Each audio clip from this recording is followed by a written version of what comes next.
Darcia, thank you so much for joining me in conversation. How are you today? I'm good. Thanks for having me. My pleasure. And where are you right now in the world?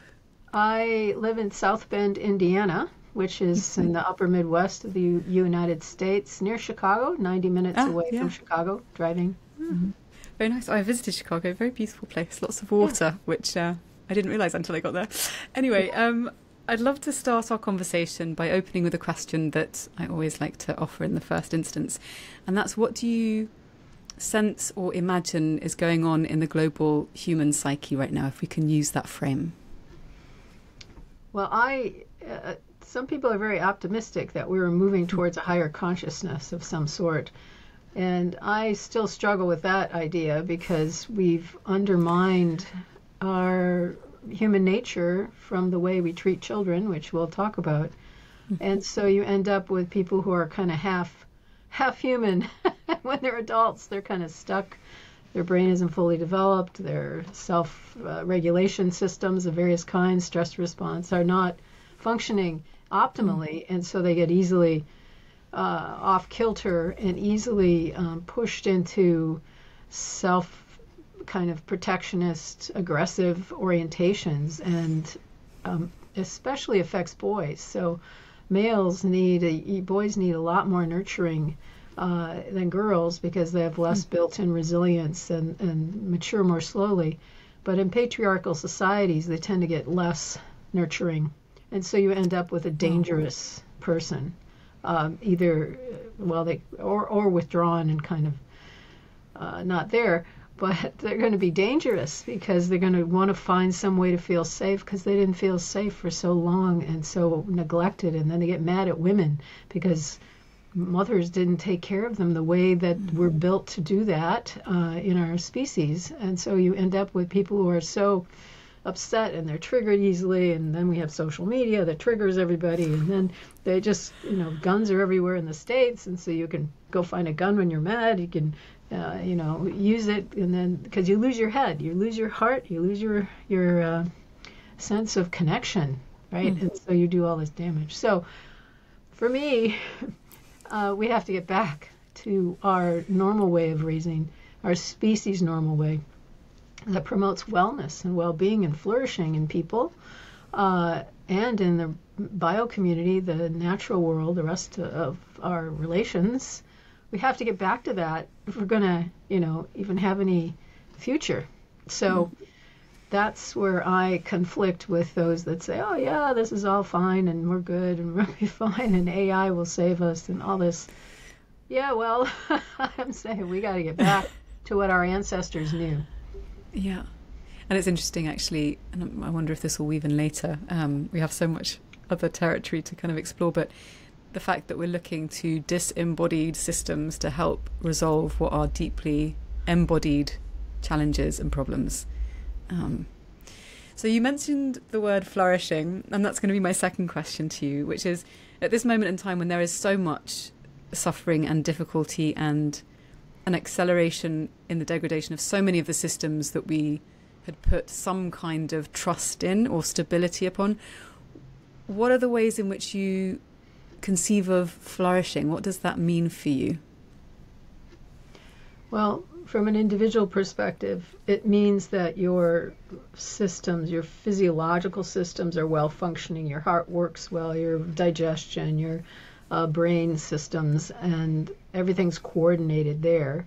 And then your ability to connect to others and to feel connected and coordinate with them is also then well functioning.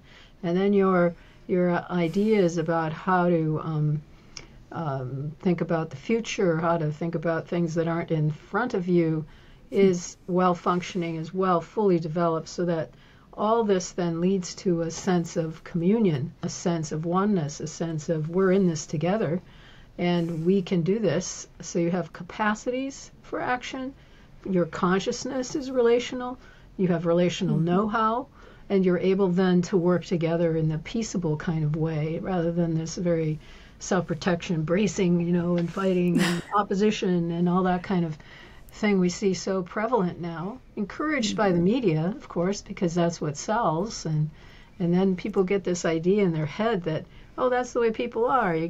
They're selfish and aggressive and, fly off the handle. And so you got to protect yourself, have a gun or whatever. So our ideas that the culture pervades to us, that unfortunately Hollywood has a lot of power all over the world now to impose its images about what it means to be human and how to act justly or appropriately. And it really then hooks into that neediness for guidance that our children have, that they're not getting in a positive way. They get it from advertising and from the movies about, violence pays and it's fun. And now superheroes even sadistic. They didn't used to be when I was a kid, but now they're sadistic. They get pleasure out of harming others. So cruelty then becomes a norm too. In the States, it's unfortunate in the politicians. So the whole place is kind of forgot what flourishing is. And flourishing, again, is that a coordinated, peaceable way of being, understanding that your way is one way and their way is another way, and there's a reason for that, and that you can live together in cooperative ways. It's very interesting hearing you talk about what's missing often in our leaders. I went to a wonderful retreat in January this year down in Embercombe called The Journey, which was a lot of time spent outside and in contact with nature. And one of the people I met there, it was a wonderful group of people, gave me a lift and was talking to me about a book that he'd read through someone that he knew, that was a person who'd gone to Eton boarding school and was writing about how the people who come out of these types of institutions, who are formed by them in rather horrendous ways, how much the suffering that they endure and the wounding they come out with impacts and limits their ability to lead lives with compassion, with connection. I am generalizing here, but it's so well documented, and yet it seems that still in this day and age, those with influence and power, and maybe we can get into that, still seem to want to send their offspring to these places which has so neglected and harmed them in particular ways. And so maybe that's a good segue to ask you about your pioneering approach called the Evolved Nest. Can you tell us what it is and actually why it's so revolutionary? Because it flies in the face of so many of these old traditional fairly patriarchal systems that we've kind of looked to and held up on a plinth. Right, yes, the Evolved Nest. Well, every animal has a nest, and we do too. And it's designed to optimize normal development and matches up with the maturational schedule of that child. A lot of epigenetic things are happening. Genes are being turned on and off during sensitive periods. And if you miss the supportive environment for that sensitive period, those things may never grow. It's not going to be apparent immediately. Perhaps the brain tries to accommodate and adjust with missing pieces. But when you reach adolescence and later adulthood, these things can show up as, all sorts of problems, suicidality, anxiety, depression, and other forms of ill health. So the Evolved Nest for humans is most of the characteristics are over 75 million years old. That means they really work. They kept our ancestors alive. They helped them survive, thrive, and reproduce across generations. So that's what natural selection is about. Across generations, you have to outcompete your rival that doesn't have whatever experience you're looking at, or mutation they talk about. But anyway, genetics is kind of a mess because people think that when you have a gene, then you're going to be a certain way. But that's not how it works. It's what you experience is going to affect how your genes are expressed and all sorts of other things. Genes are just like one little thing. We inherit a lot of things, and one of the things we inherit is the Evolved Nest.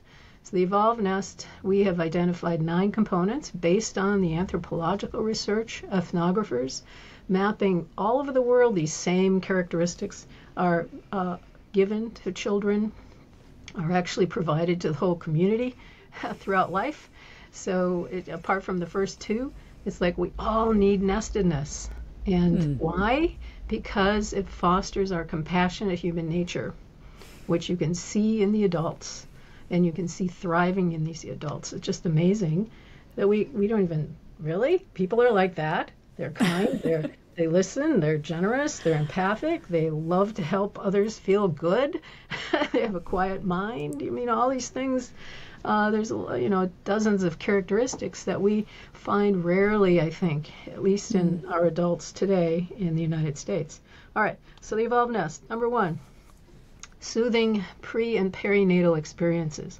This means the mother feels supported during pregnancy, the child is wanted, the community wants the child and is very welcoming to the mother and child. Birth is soothing as well, and post-birth, immediately the mother puts, the baby is allowed to crawl up under natural conditions. They will do that to the mother's breast, manipulate the nipple, start the oxytocin and the breast milk to flow, and boy, talk about empowering, right? That child, can take care of itself. And so that's how the childhood is set up.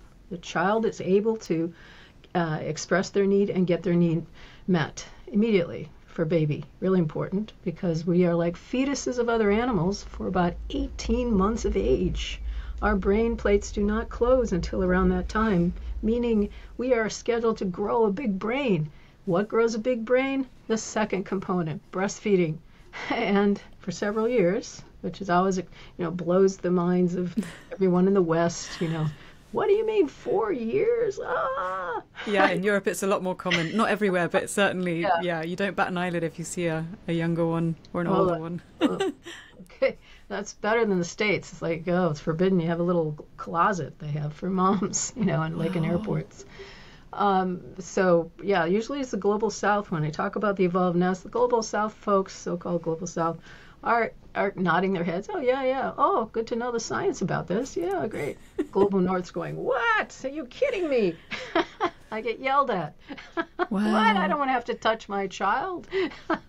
Wow. So that's another component. So there's soothing perinatal experiences.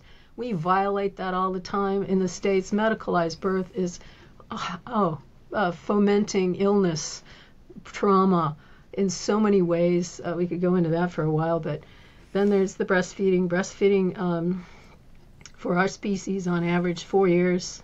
Until 4 years, you wean then. So that's mostly a lot of night nursing in those last years, which builds the brain in so many ways. Breast milk is amazing. It's geared for a particular sex of the child, gender, for a particular infectious agent in the region. It'll develop an antibody. It's different in the morning than at night. So energizing in the morning, inducing sleep at night. So you have to pay attention if you're putting your milk in a bottle, which time of day you bottled it. But it's also promoting various physiological systems beyond the brain. The vagus nerve is 10th cranial nerve. It's probably the most important nerve in the body. It innervates all the major systems of the body, and so when it's not set properly, it can give you digestive problems, heart problems, respiratory problems, brain problems later in life. Is that connected to asthma as well? Yeah. I'm sorry? Asthma, Is that connected to asthma as well? Yes. Wow. So breastfeeding is promoting the vagus nerve, which runs throughout the body. I don't know exactly, but all the way down. So it's promoting the vagus nerve functioning well, and touch does too. So affectionate touch is another component of the evolved nest. Babies need it 24/7. No isolation. The evolved nest is about maintaining a sense of connectedness and safety in that baby. They are the ones, because their biochemistry, they're growing so fast. Thousands of synapses, connections in the brain are growing every second. So you don't want to put them in a stress state, because then everything slows down and they get dysregulated and you're growing the wrong things, right? So, and then no negative touch. We know longitudinally that negative touch, corporal punishment, spanking, is just like physical abuse or emotional abuse, has long-term effects on the well-being of that child, making them more aggressive, less capable, less intelligent, and so on. So then there's welcoming social climate. So that was sort of mentioned when the mother's pregnant, but also when the baby's there or has arrived, that they feel like they are welcome everywhere. So they're not isolated. They're not put away in a crib or a playpen, or, they're in arms. They're carried around. multiple people. So they learn how to, connect and relate to people with different energies and different body movements and smells and all that. So that's multiple adult caregivers, really important for baby development, because these practices for babies have to be 24/7, and there's no way that a mother alone or a father and mother alone can do this. They'll just wear out because babies need you all the time. Yeah. And so we evolved to live in multi-generational, multi-aged groups, so that there's always someone there who's ready to hold the baby or respond. So it's not just mom has breaks, and responsive care is another one. So you have responsive relationships. That means you're keeping the baby calm. In those first 3 years, especially the brain is growing so quickly, you want to make sure that you're keeping them optimally aroused, happy, content. What our birthing practices do, though, because moms, there's so much interference that moms end up having to have painkillers, they speed it up or slow it down, the labor. Then they give the mom painkillers because everything's out of whack because she's not able to follow the natural rhythms. The baby cannot eliminate, it gets drugged from the epidurals, the painkillers, and they cannot eliminate for weeks. And so they're actually weeks behind home birth babies in terms of being able to look at you and smile, because naturalistic birth, in the studies that have been done in Africa, they're smiling at day 2. Wow. Whereas in the States, in Europe, it's 2 months later. Oh, maybe they'll smile 2 months or 3 months of age, because they're so delayed. And then what happens is they're sleeping all the time because of all the drugs. And then when they wake up, they're in pain and trauma and they're crying all the time. And then people think that's normal for babies to cry. It is not normal. Wow. It is not normal. So we've normalized all sorts of harmful activities, harmful outcomes. We think is, just the way it is. People are aggressive and selfish, and babies are just crying. So then, all right, so soothing perinatal experience, breastfeeding, affectionate touch, multiple adult caregivers, responsive relationships, self-directed play. And this means with multiple adults and kids, different ages, out running around, climbing trees, wrestling, playing chase. It's not organized sports. It's not organized by adults, because the child is learning how to get along and react to people, their unexpected actions, and it's growing all sorts of things in the brain, turning genes on that are great and all this stuff, and controlling aggressive urges. They have to learn that, or their playmate will stop playing with them. Yeah. So then there's 2 more. Because I think I didn't say welcoming climate. Nature immersion and connection. So we evolved with nature, with a particular landscape, that we are ready to learn how to love the tree here. These animals, get along with these animals, know how to nurture these plants, how to honor this river and this mountain, right? That's what we evolved to do. And we forgot all that, and look what we're doing to the planet. Because we have no sense of attachment, connection, bonding to our natural place. And then the last one is healing practices, regular healing practices. And that means having usually, hopefully, community ceremonies where you are able to sing and dance together and have someone lay hands on you, and you are able to get back into balance, your mental balance, physical balance, your relational balance, your relationships with the natural world, and that builds community bonding. So these can be joyous, celebratory kind of experiences, or grieving ceremonies. When the San Bushmen of Central Africa were asked, well, how often do you have ceremonies? Let me just say, the San Bushmen are 150,000 years old, their culture, and they host our genes. All our genes go back through them. When they're asked, how often do you have a grieving ceremony? They'll say, maybe once a week, or sometimes every day. And I think that's where we need to go now. We've kind of muzzled grieving ceremonies in the Western world. I think when the Protestant Reformation came in, they didn't want people in the streets moaning and wailing anymore. No, that's inappropriate. Control yourself. So we need to get back to that kind of recognition of our feelings, because when they get stopped up, you've lost the connection to your heart. Heart-mindedness is the most important thing about being a human being, according to all the major religions. Heart-mindedness is you think with your heart, you feel connected to everything, and you act accordingly, right? Instead of what we've done in the Western world is we think with our intellect, which wisdom traditions say is very dangerous, useful for solving a problem in the immediate moment. But if you do that too much, you'll start to think that's who you are as a human being, and that's only the left brain.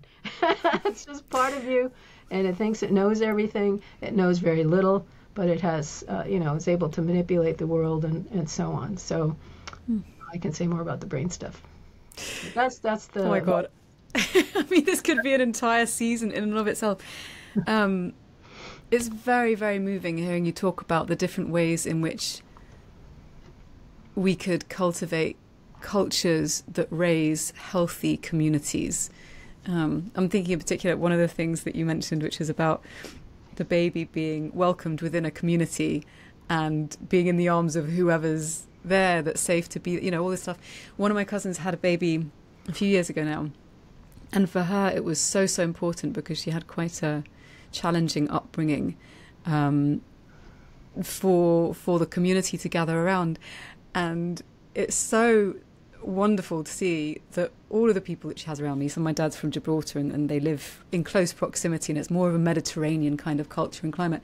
This baby knows everyone and she's welcomed by everyone, and it's a completely different, like the confidence that this child has, the ease actually, because it's not just this kind of brash, it's just a good sense of boundaries, being able to be clear about what she wants. If she doesn't want to be picked up, she'll tell you, I wasn't able to do those things as a kid. And I'm looking at this thinking, wow, this is a completely different way of being, where she's a lot less stressed, the people around her are less stressed, and it is possible. But in industrialized, principally Western, often English speaking countries, it seems as though we've designed structures, I don't know if it's over time and things kind of compound, which inhibit, you use the word muzzle, it's such a good word because it's also creaturely, it's this kind of the wild, feral caregiving, and that we associate those things in very negative terms, which I think is a misunderstanding completely.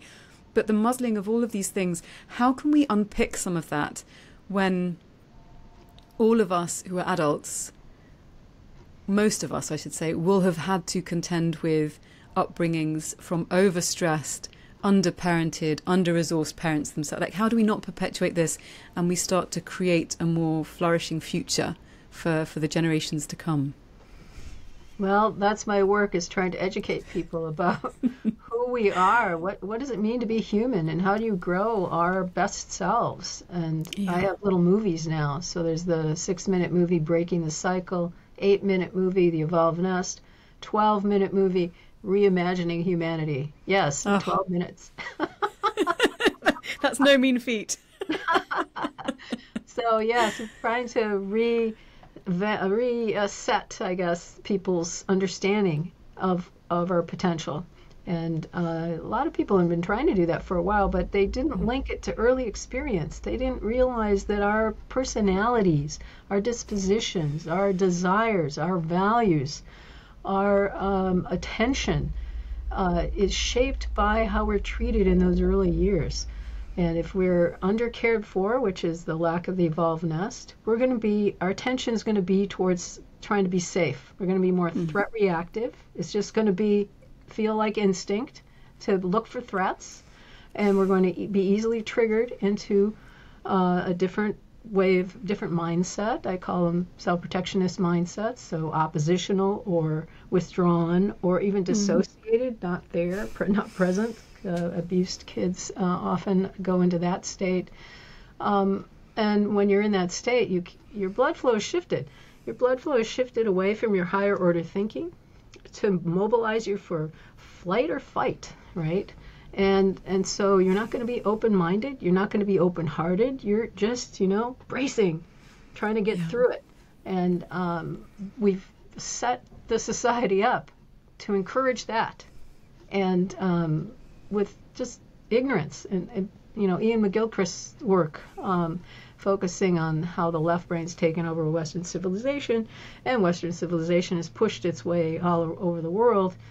It's part of that. And so the left brain, what we do when we undercare for children is we're enhancing the what's built in already, the survival systems of the brain. So you're putting them into fear states, anger states, panic states, separation anxiety. All those things are there, and you're enhancing them to be easily triggered. And what's supposed to be growing is what you were talking about in the case of Gibraltar, right? Yeah. Mediterranean culture, where it's, you're learning how to tune into other people, different people, all the nonverbal things you have to learn before language starts as a baby, how to start and stop a conversation, how to recognize emotions and express them, etc. There's a whole bunch of things. And that then is what's supposed to be growing, your social and emotional intelligences in those first years of life. And then they just keep it getting enhanced by being immersed in the world of adults, and learning apprenticeship, watching, and then pitching in. This is our heritage. But what we do instead is we stress the baby, put him in these survival states. It's not very, you can't learn very much when you're in that state. You're not going to be very creative except to protect, right? Protection things. And then we send them to school, and then we say, oh, don't feel, don't look out the window at the birds. I want you to learn this information, take a test, fill the worksheet. That's all left brain stuff. Left brain, left brain, left brain, 12 hours a day, whatever it is, on and on. And so we think that's what being educated is. The Native Americans are shaking their heads like, what do these kids know, when they initially sent their children to schools that they had a choice about. And the kids came back, and they couldn't hunt, they couldn't fish, they didn't know how to find their way home from a great distance. They couldn't even live, they could take a test. So we forgot what it means to raise a human being. Yeah. So I'm forgetting why I went off on this tangent. That's it. So how can we start to maybe dismantle the structure? So you were talking about the 12-minute video and reimagining humanity. Maybe let's start there. Is there something in particular that is really on your heart, mind at the moment about what we could be focusing on in this very moment that would really help matters? I know it's a very complex web, and actually ideally we want a constellated approach, but if people could start somewhere to start unpicking some of the damage that's been done, what might be a good first step? Well, I think it depends on who we're talking about. Is this it's quite contextual. Or is this a politician, or is this a neighbor? So it depends. So let's narrow it. Maybe so if it's some of us, like folks listening from different walks of life, but they have a certain level of interest in shaping their lives with a greater agency and reconnecting with community and with others. If someone's willing to kind of put in a bit of work personally and with the people around them, what might they do to start? Well, I suggest that people get back into the present moment, and that means connecting to wherever you are, to the living beings around you. We did an experiment that was published a couple years ago on nature connection. We called it ecological attachment, where we had college students come into the lab, do a pre-test, and read about how important their condition was. And then they picked 21 activities from a bunch of options, took them with them in an envelope, and each day for the next 3 weeks pulled out one of those activities and we're supposed to do it all day long. So these are college students on a campus, so we could say, pay attention to the clouds today. As you walk across campus, acknowledge each tree you meet. So what it's doing is it's bringing the person back into their body, their senses now. That's what we have to practice, because the left brain's all about, not being here, not being in your body, not being in your senses, not feeling, and not connecting except to ideas, right? So we have to practice the right hemisphere's way of being, which is connectedness in the moment. So if there's a spider here, say hello. Honor the water in your glass. It's alive, right? Everything is alive. Get back into an indigenous worldview, which is a sentient worldview. All our ancestors had it until a few hundred years ago. It is a sense of being in a living, dynamic place, not a dead world where I'm the only thing alive here in my office. No, everything's kind of bouncing with life. I just don't see it in my left brain oriented way. So get back into connecting, and that means when you meet people, say hello, ask them how they are, help other people feel connected, and then you will feel connected too. So that's where I say start there. Every moment you can build connection. Yes, and it's funny because you notice that my partner's quite a bit more introverted than I am, and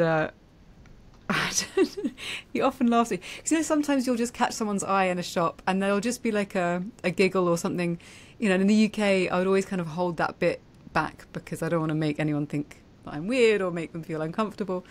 And here I just kind of I live in Barcelona now. I've thrown that all out of the window. And I had a really funny moment today in a shop where I went to get some veg for lunch. And there's a lady there, and I don't even actually know her name, but she always giggles with me in Spanish. I have broken Spanish. I mean, it's good enough, but it's not as great as it could be. And we were there standing in the shopping aisle, squirreled away for about 6 minutes. And then I realised I had a meeting to get, but it's just that kind of thing where even in unexpected, perhaps especially in unexpected places, you can connect and it just becomes a natural thing. And it's when it becomes something that you just take for granted, that it's really special, because then it's just your world view has shifted. And I think that's, if you're assuming connection, if you can get to a place where connection is taken for granted in the sense that it just feels like the air you breathe in. One other thing to recommend now is to move yourself into a gratitude mindset. So wherever you are, be grateful. I have a chair to sit on. I have nice clothes. Thank you. Thank you, clothes. Thank you, Mother Earth, for this. Thank you, Mother Earth, for my glass of water.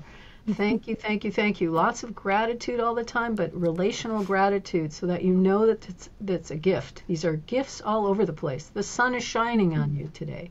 Wow, thank you. So to have that orientation is going to shift you away from that self-protectionist, right, and make you more open. It's going to grow your right hemisphere, which you can do throughout your life. I always recommend playing with a child 0 to 7. They're still ready to be spontaneous and, play and chase. And if you're not present in the moment with them, they stop playing with you. What's wrong with you, right? So they keep you in the moment. That's growing your right hemisphere. And that'll make you more empathic. That'll make you more flexible. That'll make you able to reach a higher consciousness. Amazing. And often quite challenging. I think it sort of speaks to what we find easier. We do the things that kind of feel a bit more familiar.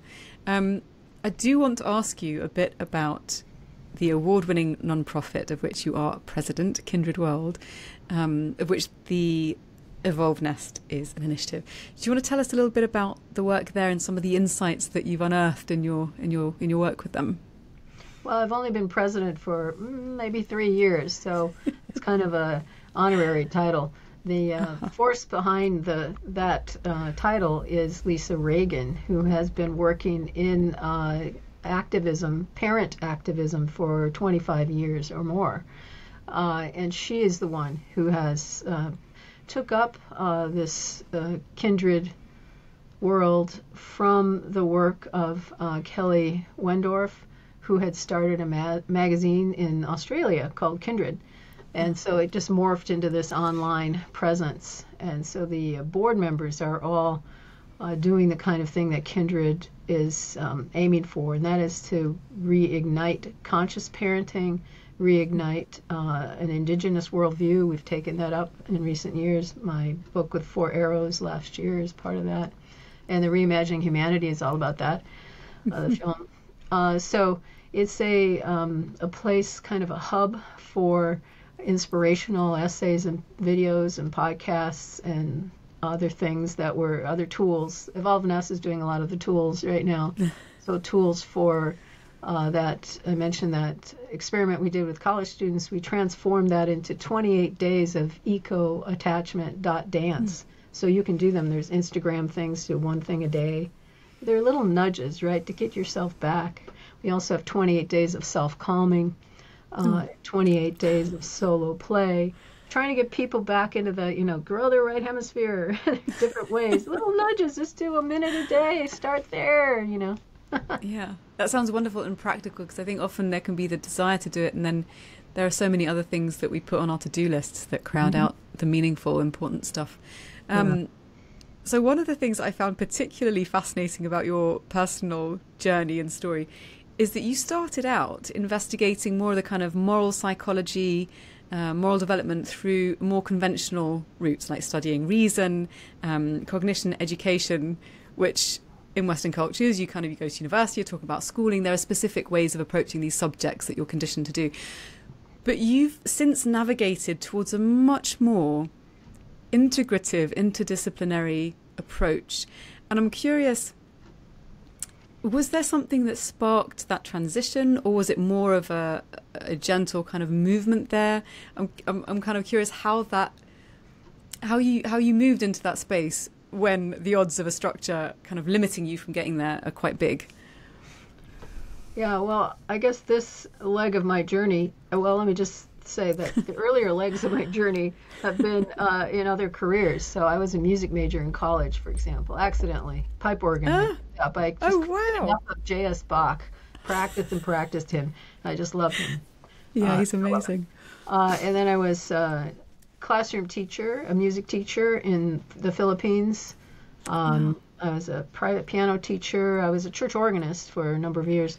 And then I went to seminary. So I thought, well, my seeking, because I was looking for the truth. What's real? Yeah. What's true? And I was puzzling about my own background and the injustice in the world, because my earliest memories are about children my age on street corners in poor countries selling gum, in rags. Half my childhood was spent outside the United States in the Spanish-speaking countries. So my dad was from Puerto Rico. He was a professor of Spanish linguistics, and then would take us with him. So when he taught abroad, and so that concern for justice and children has just haunted me all my life. But I had some detours, music. I went to seminary. Maybe they have the answers, and I found, once I was there, it was a Lutheran seminary, I realized I wasn't Lutheran. I couldn't believe these things, right? Which is a little bit disturbing, right? Whoops. Yeah. But while I was there, I started my own business, and that was teaching Spanish to adults using super learning, which is Suggestipedia, where you relax them with relaxing music, and then you have more energetic music as you're presenting new information. I wrote a science fiction drama based on The Hitchhiker's Guide to the Galaxy, and so they'd read the Spanish while the English is on one side, and then you break into song, and then you play with it, and you do games and all sorts of things like that. So amazing. So I got my degree at seminary. I never got ordained, because in the Lutheran Church you have to have a parish that calls you, and then you get the job, and then you get ordained there. I got everything else certified and all that, but and I was going to go to grad school and study systematic theology with John Cobb. Really would have been an honor to do that, but it just wasn't the right time for my life. So I worked in the Hispanic community, and this is in Minnesota. And in the middle of, and I kept doing my business. And then I was invited to teach at a prep school in Spanish to middle schoolers. And I thought, wow, middle school, huh? Which group did I not like when I was a music teacher? Yeah, them. All right, universe is calling me. Gotta pick up the challenge. So I went and taught there. First year was hellish, but after that I loved them. I was there 4 years. But in the middle of that, I started my PhD, because I discovered moral development. Aha! That puts together ethics, justice, childhood, everything I wanted to know about. And so I got my degree at the University of Minnesota, and the focus there is always on reasoning. I was looking at story comprehension with reasons embedded and seeing what people remembered, things like that. Well, how did I get to this place? Well, I moved to Notre Dame in 2000, and I had been working in the schools, but the schools started closing their doors to moral education because the federal government had a new thing where it was focusing on testing, No Child Left Behind, and it was called. And so all these doors were slamming, so I was reading more widely. And then the Iraq War happened, and I could not understand. I was one of the millions of protesters protesting the possibility of going to war, and then we went. Like, oh my God, how can people do this? What happened? I remember that protest. To a nation? Yeah. What happened to a nation that could so easily go, you could use some bad words, mess up other countries so easily? And so that's really how it triggered my focus on neurobiology and the development of human morality. So what happens in early life to make people more self-centered and more aggressive and more manipulative and vicious? So let's talk about that then, because and this is as if we planned it, but especially right now when there's so much conflict erupting, it's probably a good time to dig into this a bit more. You wrote an award-winning book called Neurobiology and the Development of Human Morality, which is exactly what you were just talking about, evolution, culture and wisdom. And I'm curious, in your research and in all of the work that you've done in all of the different guises, because you're interacting with people, using music, teaching, it's all connected. What are some of the insights you've gleaned around why we're so aggressive? I know you've sort of mentioned like the 9 steps that we can take or approaches to help prevent that from happening, but are there specific things that we've not yet touched on that make us particularly prone to lashing out, especially at this moment in time? Well, I did mention how when you're under care for children, you're putting them into an ongoing stress state, essentially, and you're not growing what's supposed to be growing, their capacities to get along. And so when adults are put into situations where they don't know what else to do because they didn't develop the capacities for flexibility or responsiveness, perceptive, emotional perception capabilities.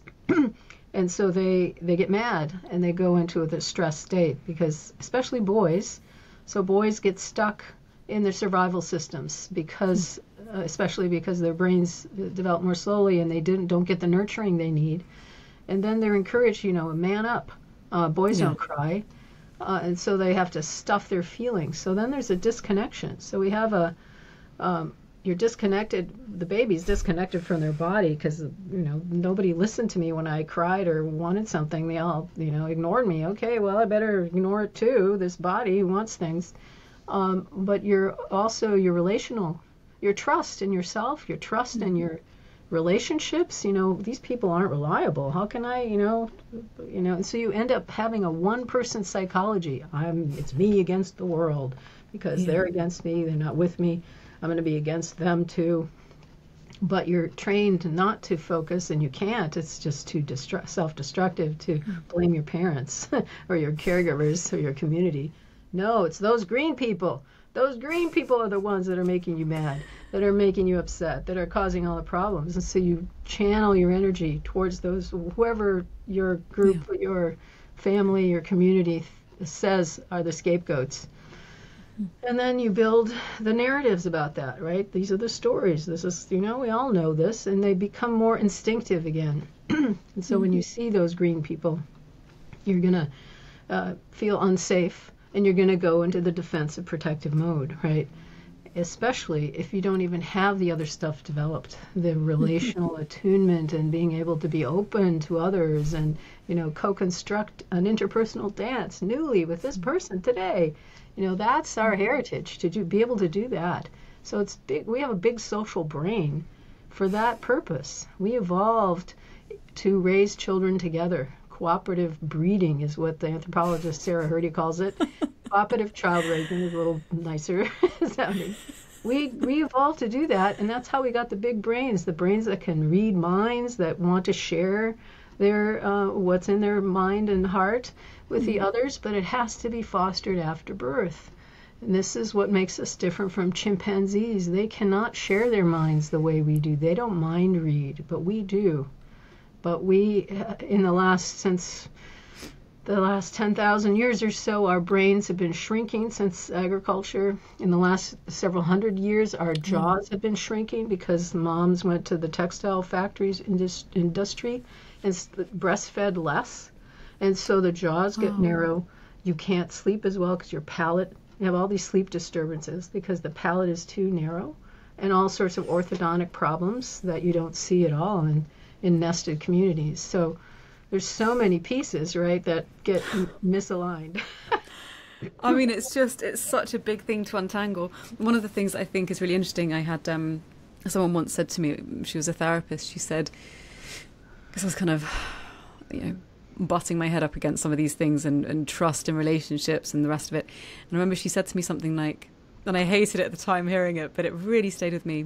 And it was that we wound one another in relationship, but we also have to heal in relationship. Like, you can't go it alone. You might not want to be in relationship with people because that's where the wounding is, that's where the pain or the fear might have originated. But you need to move towards healthy relationship in order to heal. And it was such a poignant thing because that's the thing. If you've been taught from a young age in various different settings that it's dangerous to care, to love, to ask for something, to say no to something else, to need, then as an adult, you constrict everything. And then people wonder why. I was having the conversation with V, formerly Eve Ensler, and she was talking about the separation that we feel from our bodies is one of the things that when people get sick, they don't notice that they're getting sick, because until it becomes absolutely critical, it's just not registering for us. There's also like a sensitivity to our own system within the larger system. Yeah. So, we cut off our awareness of our body, but also our heart, right? And so to heal, you've got to unpack and take the Velcro off that you've protected yourself with. Ouch, ouch, ouch. It's a lot of pain going through therapy to do that, to reach down to realize you are okay. But you have to grieve. We're not letting people grieve, be angry about not getting your needs met when you were young, for example. So I think we have to, another way to actually talk about it is attachment. So with secure attachment, that comes from caregivers who are consistent and present with you and meet your needs pretty well. So it's good enough. And that what you build is a sense of trust of relationships and capacity, figuring out how to get along, but also to judge whether someone's trustworthy or not. You have a good sense for, who you could have a relationship with.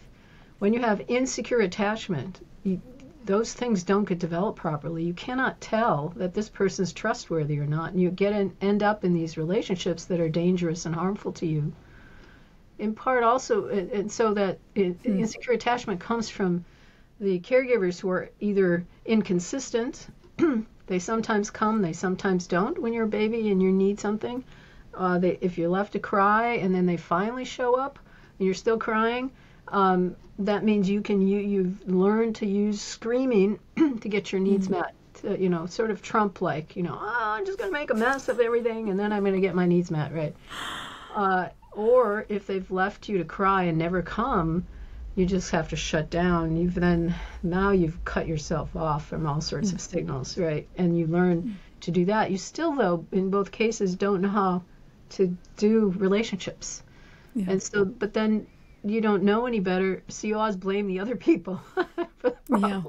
Because you don't have a self-awareness. So there's so many skills that you have to develop in those early years that then are hard to replace or redo when you're older, but you can. Yeah. I'm curious, with listening to a conversation earlier today, which was on this Jungian life with a friend of mine, Dr. Erin Balick, who talks about the psychodynamics of social media, so taking more of a psychoanalytical or Jungian approach. And I'd love to ask you about what role you think social media plays in propagating, and if you think it does, in propagating the sense of disconnection, because we kind of have this ability. You and I are having this conversation online right now, and so it's an amazing tool to be able to reach people that otherwise we would never conceive of having contact with. And so it gives us this sense of connection, but actually often the technology we use, it helps to alienate us somehow further, because you don't project ourselves into the place with the other person, so we can say all sorts of things. What are your thoughts around the role of social media in either exacerbating or helping the situation we're in currently? Well, I think it can enhance the in-group, out-group orientation, the us against them way of thinking of the world, which actually feels good when you don't have any sense of oneness, of interconnection, interbeing with everything.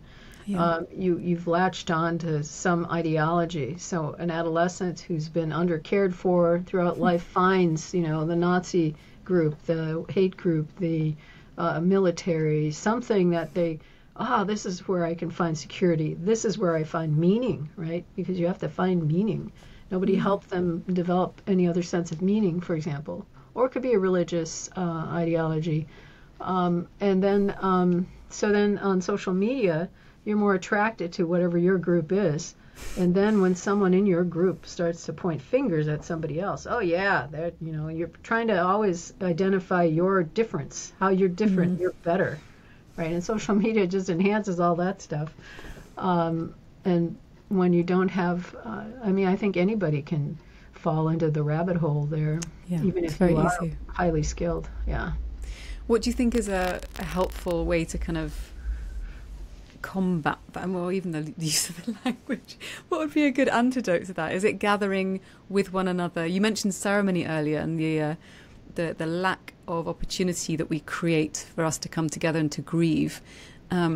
If you could change things in Western societies and just kind of implement some kind of change in behavior that would help people kind of shift things, what would that be? I would start with turning off the screens, right? Unless it's conversations like this. But turn off television. Don't let Hollywood put the things in your head. The images that television, this has been a complaint of critics for decades, right? Television puts images in our head that we can't erase. We have no choice about it, and then they're there. Social media does the same thing. So we have to control that. That's just unjust. It's imposition. It's a lack of freedom. We are now, our free will has been compromised. Radio is different. Radio, you have your own images, right? You have a story, perhaps. So anyway, screens are a problem, I think, in general for child raising. Now, after 25 years, then turn the screens on. 25, wow. Because the brain is still developing, that's why they don't, that's why insurance companies, car insurance, charges more if you're a male under 25, because they know your executive functions haven't fully developed yet, and you tend to be more risk taker and a more dangerous driver. Oh, wow. That's anyway, so screens, I know this is not going to happen, so I would start there, but I'd go back to, community gatherings. So play days together in the neighborhood, getting back in touch with people. But again, to do that, you've got to turn the screens off, because everyone's just kind of stuck in front of their television or whatever, their phone. Put it away and come and join in, come and play. So with my college students, so I retired a couple years ago from teaching so I could do public education, but I would teach them folk song games since I was a music teacher. So hunting we will go, we'll catch a little fox and put him in a box, and then we'll let him go, and you're making the circle bigger, and as you catch more people and everyone's trying not to get caught, you're touching each other, you're laughing, you're singing, you're looking at each other in the eye. Your vagus nerve is humming, your right brain is growing, right? And it's so much fun. And then we would go and teach those games to kindergartners, and they would be in little groups together. And oh my goodness, the students were just amazed at how happy and excited and fully present those young children are to those kinds of things. So that's trying to get us back into joy. Let's have some social joy together, rather than who are you? I'm that bracing crabbiness, that irritability. Let's get past that. So I don't know if this is possibly just building on that. I want to avoid repetition, but one of the questions I like to end with is, how do you orient yourself towards beauty and life and wholeness on difficult days? Well, I tried to start each day by orienting myself to, I have spirit animals and in each direction, and that's 7 directions. Realizing I'm in the center of my universe now. I'm like the spider in the web. Every action I take is reverberating across the web to everyone else. I'm a body of energy. We all are, right? That's what we know from quantum physics. And my energy is going out there. What kind of energy is it going to be? Is it going to be that bracing against, hate, fear, panic, or is it going to be love? So I try to emphasize the sense of openness and lovingness in every direction, and to be connected with my ancestors. I have photographs of all my scholarly mentors, as well as my family members around, so I can, ask them, please guide me today too. My spirit animals as well, so that I am always in a web of relations guiding me. So I'm never alone. I never feel abandoned, isolated. There's life everywhere. And then I try to also honor the plants, the trees that we have in our under our stewardship where we live, and be present to them and talk to them, ask them for advice. Hey, I'm having this problem. What do you think? Yeah, I hear you. I find birch trees tend to give me particularly good insights. And oaks. Yeah. Oaks for you, Oaks. yeah. Yeah. Although I did recently come back from a wonderful kind of nature retreat up in Scotland, in Inverness, and they have these beautiful Scots pines, and there's one in there's like a pine and birch forest behind the place where I was staying, and one of them's absolutely massive, and you can just sit there for a while, and it just doesn't matter what state I'm in. By the end of it, I feel so grounded. It's wonderful. Yes, so Anyway. earthing, hugging the tree, lying on the earth and earthing, which kind of discharges ions or something, I don't know, but it gets you balanced again, right? So we have to remember that we're earth creatures. We need everybody here. We need all these sentient beings with us. Beautiful. And so if people want to find out more about your work, Evolved Nest, and also Kindred World, and anything else that you're working on that you would love to kind of put into the mix, what are the best places for people to find you, or the best things for people to search? And I'll include these in the show notes. Yeah, probably is evolvednest.org is the best place. And then there's Kindred World, kindredmedia.org. And there's a lot of resources there.